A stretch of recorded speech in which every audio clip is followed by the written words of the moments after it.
एक और बात जो हुई, उसके पहले आखिरी दिन भी जब उन्होंने यीशु से बिताया, उस प्रभु भोज के समय अंतिम बार जब वो यीशु के साथ भोजन कर रहे थे, वे एक नहीं थे। वे सब लीडर बनना चाहते थे, अगुवे बनना चाहते थे, और वे सब एक दूसरे से लड़ रहे थे अगुवाई के लिए। पर क्या ही फर्क पड़ गया जब वे पवित्र आत्मा से भर गए। वे एक हो गए, 120 लोग एक बन गए।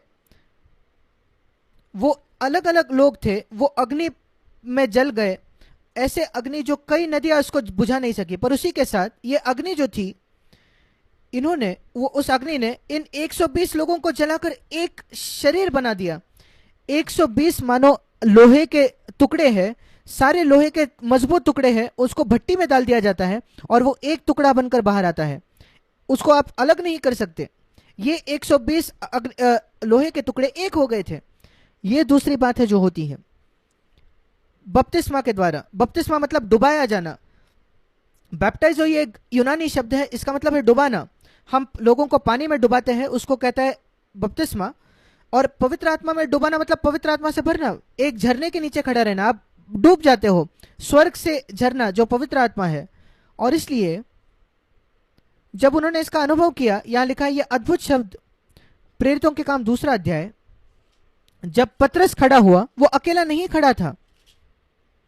क्या आपने इस कथन को देखा? प्रेरितों 2:14, पतरस उन 11 के साथ खड़ा हुआ। वो जो 12 थे वो एक बन गए थे। पतरस सिर्फ उनमें बात करने वाला था, वक्ता था, पर वो एक शरीर थे।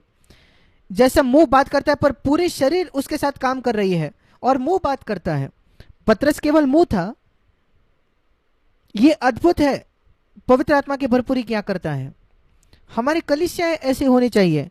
इसलिए हमें जोर देना है हमारे कलीसियाओं में कि हर एक को पवित्र आत्मा से भरना है।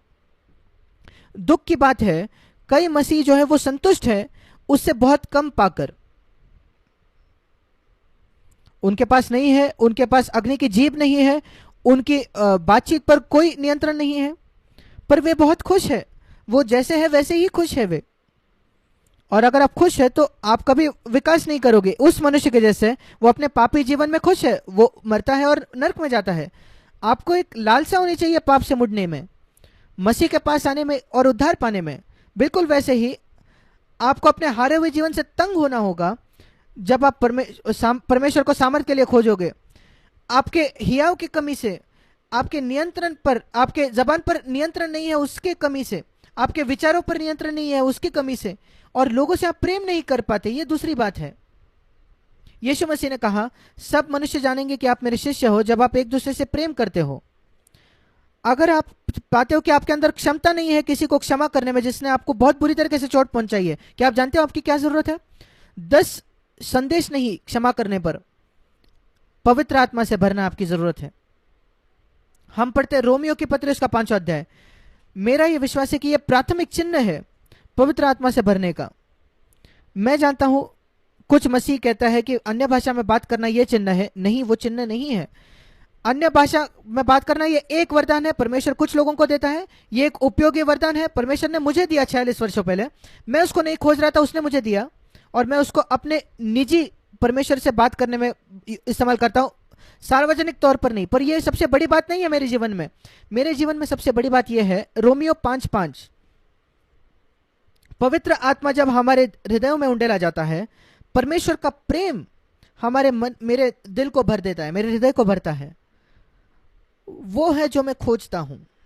स्वर्ग में हम अन्य भाषा में बात नहीं करेंगे। जो दिखाता है वो सिर्फ एक अस्थायी बात है इस पृथ्वी के लिए। स्वर्ग में हम भविष्यवाणी नहीं करेंगे, शिक्षा सिखाएंगे नहीं, चंगाई नहीं होगी, ये सब अस्थायी बातें हैं पवित्र आत्मा के वरदान। पर एक बात है जो अनंत है, वो है प्रेम। और यहां लिखा है परमेश्वर का प्रेम हमारे मन में उंडेला जाता है पवित्र आत्मा के द्वारा जो हमें दिया गया है। वो है वो अग्नि, जो अग्नि यीशु मसीह के हृदय में जल रही थी। वो एक अपने पिता के लिए तीव्र प्रेम, और परमेश्वर के लोगों के लिए तीव्र प्रेम, और सब लोगों के लिए प्रेम, और वो पवित्र आत्मा से भर गया था। और यही आत्मा है जो वो हमें देता है। उसने कहा मैं तुम्हें एक और सहायक दूंगा। परमेश्वर का प्रेम हमारे हृदय में उंडेला जाने का क्या मतलब है? मैं उसको ऐसा देखता हूं, सबसे पहले ये आश्वासन पवित्र आत्मा मेरे हृदय में आकर कहता है, परमेश्वर तुमसे क्रोधित नहीं है। क्या आप जानते हो ऐसे कितने मसीही है जो हर समय सोचते हैं परमेश्वर मेरे विरुद्ध कुछ तो है उसके मन में। वो कितना कठोर व्यक्ति है मुझसे मांगने वाला। कौन आपको यह कहता है? शैतान। शैतान ने कई विश्वासियों को यह सुनिश्चित किया है कि वो हर समय यह सोचते हैं कि परमेश्वर मुझसे क्रोधित है। हर दिन आप सोचते हो परमेश्वर आज मुझसे क्यों क्रोधित है? नहीं, मैं आपको कहना चाहता हूं वो आपसे क्रोधित नहीं है, वो आपसे प्रेम करता है और आपको आश्वासित करना चाहता है उसके अद्भुत प्रेम के लिए, जिसने अपना इकलौता बेटा हमें दे दिया, उसके साथ हमें और बातें क्यों वो ना देगा। हम रोमियो 8 में पढ़ते हैं। ये परमेश्वर का प्रेम का पहला भाग है जो पवित्र आत्मा हमें देता है। मुझे याद है मेरे जीवन में मैं इस टेंशन के साथ रहता था कि मैं परमेश्वर को प्रसन्न नहीं कर रहा, वो मुझसे क्रोधित होगा, कुछ ना कुछ मेरे जीवन में गलत है। हाँ, कुछ ना कुछ मेरे जीवन में गलत है। हाँ, वो मुझे खुशी से नहीं देख रहा, प्रेम से नहीं देख रहा, वो बहुत कठोरता से मुझे देख रहा है। हाँ, तुम जो बनने चाहिए तुम वो नहीं हो। मुझे याद है मुझे एक बार एक सपना आया।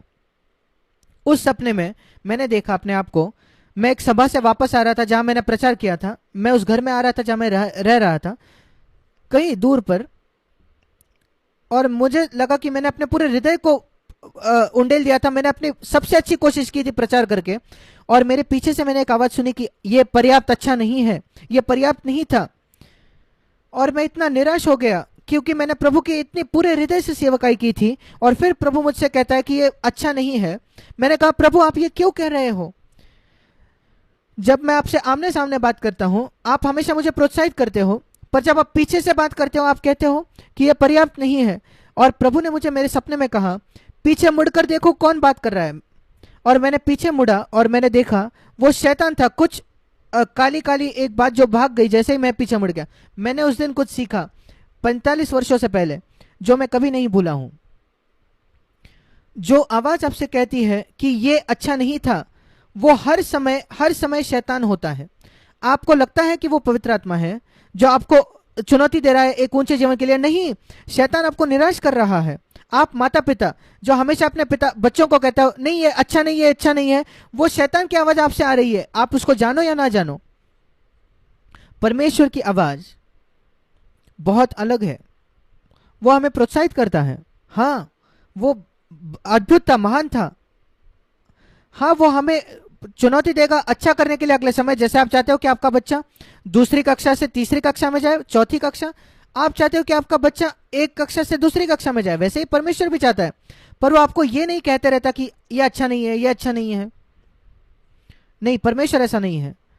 और पहली बात जो पवित्र आत्मा करता है वो आपको आश्वासित करता है कि परमेश्वर आपको सिद्धता से प्रेम करता है। वो वैसा प्रेम करता है जैसे उसने यीशु से किया। यूहन्ना 17:23 से यह प्रकटीकरण मेरे मन में है, जैसे पिता ने यीशु से प्रेम किया वो मुझसे प्रेम करता है। और पवित्र आत्मा ने उस आश्वासन को लाया, उसने मेरे जीवन में ऐसे विश्राम को लाया मेरे हृदय में, और मैं वही जीना चाहता हूं।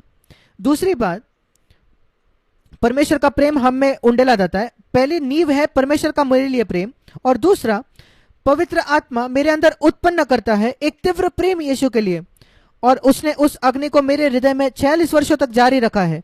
यीशु मसीह से अधिक अधिक अधिक प्रेम करना है।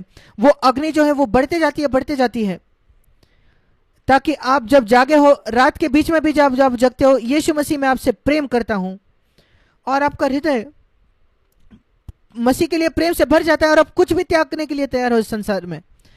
परमेश्वर ने संसार जगत से ऐसा प्रेम किया, उसने सबसे बड़ा बलिदान किया, अपने बेटे को उसने दे दिया। बलिदान ये बड़ा चिन्ह है प्रेम का। अगर आप यीशु से प्रेम करते हो तो आप कोई भी त्याग करने के लिए तैयार होगे उसके लिए, और पवित्र आत्मा आपके लिए वो करेगा। जब आप सोचते हो बड़े महान संत और मिशनरीज जिन्होंने बड़े बड़े बलिदान किए मसीह के लिए, सुसमाचार फैलाने के लिए, आप कहते हो उन्होंने ये कैसे किया? मैं आपको बताता हूं। पवित्र आत्मा ने उनके अंदर से दबाव लाया, उनको एक मसीह के लिए प्रेम दिया। ये दूसरी बात है। और तीसरी बात, पवित्र आत्मा आता है हमारे हृदयों को भरता है कि हम दूसरों से प्रेम करें, परमेश्वर के बच्चे और दूसरे भी। और वो हमें ये उसके द्वारा हम क्षमता पाते हैं जो हमें तकलीफ देते हैं उन्हें क्षमा करने के लिए। जैसे यीशु मसीह ने क्रूस पर क्षमा की। सबसे बदतर पाप एक मनुष्य ने दूसरे मनुष्य के खिलाफ अगर किया होगा इस संसार के इतिहास में, वो है यीशु मसीह को क्रूस पर चढ़ाना। उससे बड़ा पाप कभी किसी ने नहीं किया इस संसार में, कभी भी। समय के शुरुआत से परमेश्वर के पुत्र को क्रूस पर चढ़ाना, और वो पाप जो सबसे महान पाप था इस पृथ्वी पर, यीशु मसीह ने उन लोगों को देखा जिन्होंने ये किया, और उसने कहा पिता उन्हें क्षमा कर। वे जानते भी नहीं वे क्या कर रहे हैं। क्या ही अनुग्रह तरीका है। क्या जब किसी को आप मारते हो आप नहीं जानते आप क्या किसी की हत्या कर रहे हो? वो जान नहीं थे किसी को कर रहे, वो नहीं जानते थे, वो नहीं जानते किसको वो मार रहे हैं। उनको क्षमा कर पिता। यद्यपि वो जानते भी होंगे, कई लोग आपको चोट पहुंचाते हैं, आपको और मुझे चोट पहुंचाई है जानते हुए और कभी कभी अनजान में, पर यद्यपि उन्होंने जानबूझकर वो किया हो, उन्हें क्षमा करे। आप कहते हो ये कठिन है। हाँ मैं जानता हूं वो कठिन है। क्या आप जानते हो आपकी क्या जरूरत है? पवित्र आत्मा से भरने की जरूरत है। जब आप पवित्र आत्मा से भरते हो, आपके लिए इतना ही आसान होगा लोगों से प्रेम करना जिसने आपसे विरुद्ध सबसे बड़ा अपराध किया है, जितना ही यीशु के लिए था उन लोगों को क्षमा करना जिन्होंने सबसे बुरा अपराध था जो इस संसार पर कभी हुआ है, परमेश्वर के पुत्र को क्रूस पर चढ़ाना।